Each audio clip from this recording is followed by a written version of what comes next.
যদি কেউ তোমার সামনে বারবার দরজা বন্ধ করে দেয়, সময় আসবে যখন তুমি তাকে দেখে দরজায় তালা লাগিয়ে দেবে। এটা হবে। আসসালামু আলাইকুম, সবাই কেমন আছেন? আশা করছি সবাই ভালো আছেন। আলহামদুলিল্লাহ, আমিও ভালো আছি। চলে আসলাম নতুন আরও একটা ভ্লগ নিয়ে। অনেক দিন আপনাদের সাথে আমি ভ্লগ শেয়ার করতে পারি না।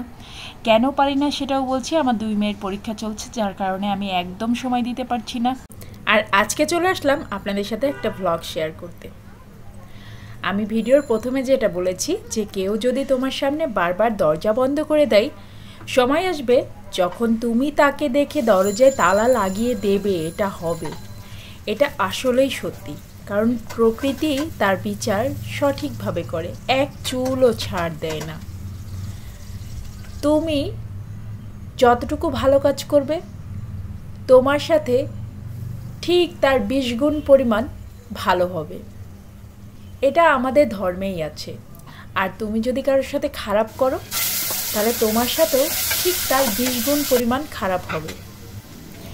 আপাত দৃষ্টিতে আমাদের অনেক সময় মনে হয় যারা খারাপ করে তাদের সাথেই তো ভালো হয়, তারা সুখী হয়, তারা হ্যাপি হয়, তাদের কাছে অনেক টাকা পয়সা থাকে।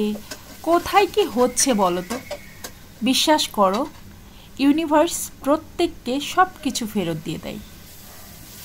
তার ভালো কাজগুলো যেমন ফেরত দিয়ে দেয়, খারাপ কাজগুলোকেও তেমন ফেরত দিয়ে দেয়। একেবারে কাটাই কাটাই ফেরত দিয়ে দেয়। ভালো করবা তো 20 গুণ ভালো ফেরত পাবা, খারাপ করবা তো তার 20 গুণ খারাপ ফেরত পাওয়া। সঠিক সময়ের অপেক্ষা করো। কার সাথে ভালো হচ্ছে আর কার সাথে খারাপ হচ্ছে এটা ভাবা দরকার নেই। তুমি ভাবো আমি কারোর সাথে খারাপ করব না, এবং আমার সাথে কে খারাপ করলো সেটা দেখার দরকার নেই। আমি কারোর সাথে খারাপ করব না, এবং অপেক্ষা করো সময়ের। কারণ সময় একদিন আসবে যেদিন যে তোমার সাথে খারাপ করেছে সে নিজেই অনুতপ্ত হবে, এবং যে তোমার চোখ দিয়ে পানি ফেলেছে সে নিজেই তার চোখের পানিতে ভিজে যাবে। ধরো একজন মানুষের সাথে তোমার প্রতিদিন দেখা হচ্ছে, প্রতিদিন তুমি তাকে বলছো আসসালামু আলাইকুম, কেমন আছেন, ভালো আছেন তো? প্রতিদিন বলছো। ধরো প্রথম দিন বললা, সে বলল ওয়ালাইকুম আসসালাম, ভালো আছি।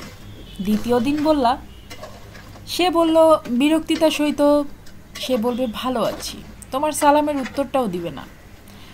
তৃতীয় দিন যখন বলবা, সে কিন্তু তোমাকে অ্যাভয়েড করে চলে যাবে, বুঝিয়ে দিবে যে সে বিরক্ত, তোমাকে পছন্দ করছে না সে।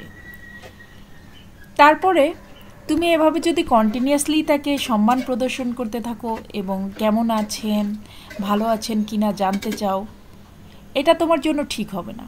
তোমার করতে হবে যেটা, তুমি তাকে দেখলে আর কোনোভাবেই কথা বলবে না, চুপ থাকবে। দেখবে একদিন ওই মানুষটাই তোমাকে এসে জিজ্ঞেস করবে আসসালামু আলাইকুম, আপনি কেমন আছেন। যদিও সে তোমাকে পছন্দ করে না, তারপরও সে জিজ্ঞাসা করবে। বোঝাতে পেরেছি? তো আমার সাথে কে খারাপ করেছে বা তোমার সাথে কে খারাপ করেছে সেটা দেখার দরকার নেই। নিজেকে বদলাও, নিজেকে পরিবর্তন করো। নিজেকে যখন পরিবর্তন করবা তখন দেখবা অনেক কিছুই পরিবর্তিত হয়ে গিয়েছে। যে মানুষটা তোমাকে কাঁদিয়েছে সে মানুষটা নিজেও কাঁদবে। যে মানুষটা তোমাকে কষ্ট দিয়েছে সে মানুষটা তোমার থেকেও দ্বিগুণ কষ্ট পাবে। এটাই নিয়ম, আর এটাই সৃষ্টির শুরু থেকে হয়ে আসছে। আর এটাই আমাদের মহান আল্লাহ তাআলাও বলেছেন যে তুমি যদি ভালো কিছু করো তাহলে তুমি তার 20 গুণ ফেরত পাবা, আর তুমি যদি খারাপ কিছু করো তাহলে সেই খারাপটাও তুমি 20 গুণ ফেরত পাবা। আমাদের যেটা করতে হবে, আমরা কখনোই অন্যের খারাপ চাবো না। অন্যের খারাপ চাইলে নিজেরও খারাপ হবে। কখনোই কারোর খারাপ চাওয়া উচিত না, সব সময় সবার ভালো চাওয়া উচিত। আর কখনোই কাউকে কষ্ট দেওয়া উচিত না। আজকে দেখো তোমাকে যে অবমূল্যায়ন করছে, তোমার মূল্যায়ন করছেই না, তোমাকে দামই দিচ্ছে না। তুমি নিজেকে পরিবর্তন করো, দেখো সেই মানুষটাই তোমাকে মূল্য দিবে, সেই মানুষটাই তোমার জন্য কষ্ট পাবে যে আমি কি ভুল কাজটা করেছি, আফসোস করতে করতে তার জীবন যাবে। আর মানুষের সারা জীবন আফসোস করার কষ্টটা এতটাই ভয়ঙ্কর, এর চেয়ে ভয়ঙ্কর কষ্ট আমার মনে হয় না আর কিছু থাকতে পারে। তাই আপাত দৃষ্টিতে আমাদের কাছে যদিও মনে হতে পারে যে আমার সাথে যে খারাপ করলো সে কি করে এত ভালো থাকে, আসলে সত্যি কি সে ভালো থাকে, সে কি ভালো আছে?